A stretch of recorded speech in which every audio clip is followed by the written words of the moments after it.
Hello guys, nandito na naman tayo. Siyempre, good morning muna rito at good evening dyan. At eto guys, pag-usapan lang natin, itong si Robin Padilla ay umipal-epal na naman, di ba? Pero before that, siyempre,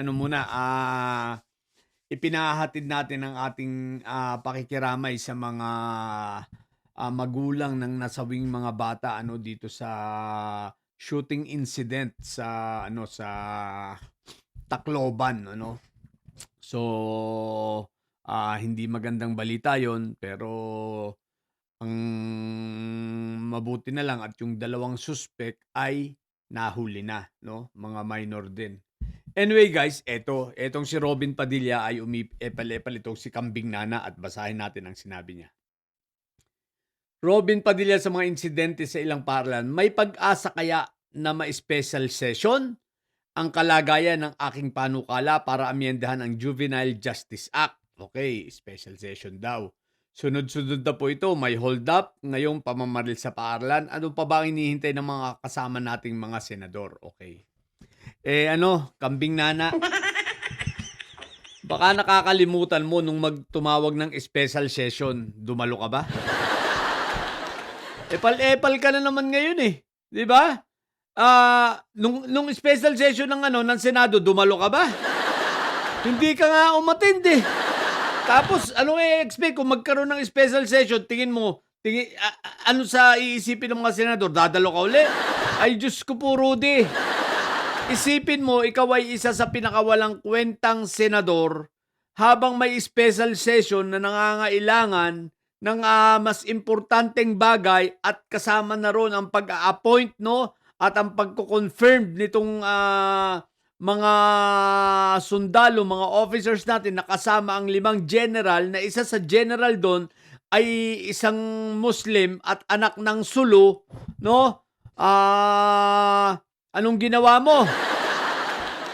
Mas ginusto mo na nandun ka sa Cebu at ipinopromote ang iyong pelikula.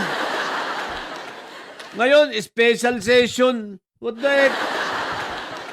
Bagamat alam natin na ito ay maging ako, sang-ayon ako na dapat ito ay muling pag-usapan, pero ang problema kasi sa'yo, Kambing Nana, wala kang credibility. Sunog na sunog ka na. Lahat ng sasabihin mo ay hindi nakapani-paniwala. Kunwari, nagmamalakasakit ka sa mga batang yun. Utot mo! Yung kapwa mo nga Muslim na general, hindi mo pinagmalasakitan eh. Kung nagmamalasakit ka doon sa mga Muslim mong kapwa mo Muslim, no? Ang tanong ko, bakit hindi ka kumontra dito sa mga kasamahan mo nung i-delay nila itong sa commission on appointments? Bakit hindi ka kumontra man lang rito sa mga kasamahan mo na alam mo naman na mapapahamak yung isang Muslim na general na malapit ng magretiro? O di ba ka? Tapos ngayon, sasabihin mo, nagmamalasakit ka. Kunwaring nagmamalasakit ka. Hindi malasakit ang tawag dyan, epal yan. Hindi pagmamalasakit ang tawag dyan. Ang tawag dyan, pagpapanggap. No? Para lang masabi na kunwari, talagang ikaw ay para sa bayan. Utot mo, Kambing Nana. Bistado ka ng hinayupa ka. Hindi ka nga nagmalasakit sa mga biktima ng EJK eh. Oh. 'Di ba? Hindi ka nga nagmalasakit sa mga bata na mas bata pa sa mga namatay nito. Hindi ka nga nagmalasakit sa mga yun eh. Hindi ka nagmalasakit sa mga biktima nito ni Fentaboy. Hindi ka nagmalasakit sa mga biktima nito nila Senator Espriquitek. Hindi ka nagmalasakit sa mga taong yun. Tapos ngayon, bigla ka mag-e-epal na ganyan. Sasabihin mo, tatawag ka pa ng special session. Tapos tatanungin mo kung magpapatawag kaya ng special session. Ang sagot, malamang hindi. At hihintayin na lang ang ihain mo uli yan sa plenaryo pagbubukas ng sesyon. Dahil ikaw ay hindi pagkakatiwalaan. Wala ka namang wala ka namang moral ascendancy, no, para ikaw ay paniwalaan. Kasi sino pa bang naniniwala sa iyo, Kambing Nana, kundi yung mga siraulo mo lang ng mga tagasunod, iilan-ilan na lang yan. Diba ka? Kaya huwag kang tatanga-tanga. Epal-epal ka na namang hinayupa ka no? Oh. Pero guys, ako ang posisyon ko naman diyan sa itong juvenile justice, kasi si Senator Kiko ang ano niyan, ang sponsor niyan, ang author niyan, 'no. Pero magandang silipin din, 'no. Baka naman, kailangan na nga ring silipin. Pero hindi ko naman sinasabi na talagang dapat nang baguhin, pero silipin. Baka nga naman puwedeng baguhin, puwedeng hindi, baka merong mga puwedeng i-improve.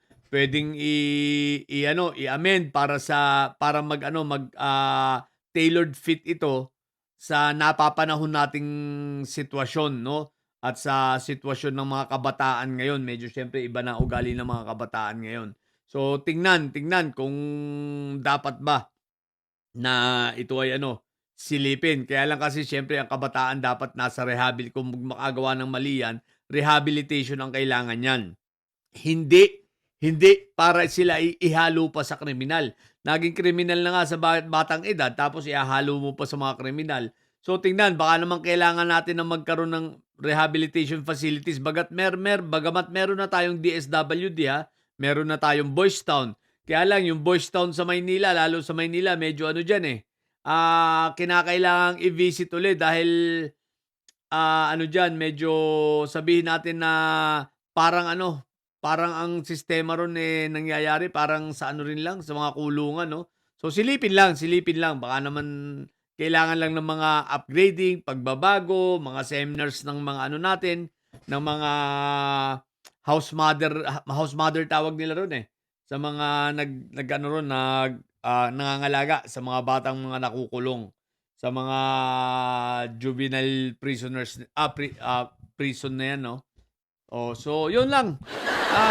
Tingnan natin, pero 'pag ang nagsalita ay si Kambing Nana, hindi ka tiwa-tiwala, hindi ka pani-paniwala, kumbaga. So 'yun lang muna sa mga bobong didilis at may sayad, danyo ang tatay niyo ay preso, ang BP niyo ay bobo. Manatili kayong mga bobo at may sayad sapagkat ang may sayad ay laging high blood. Bye!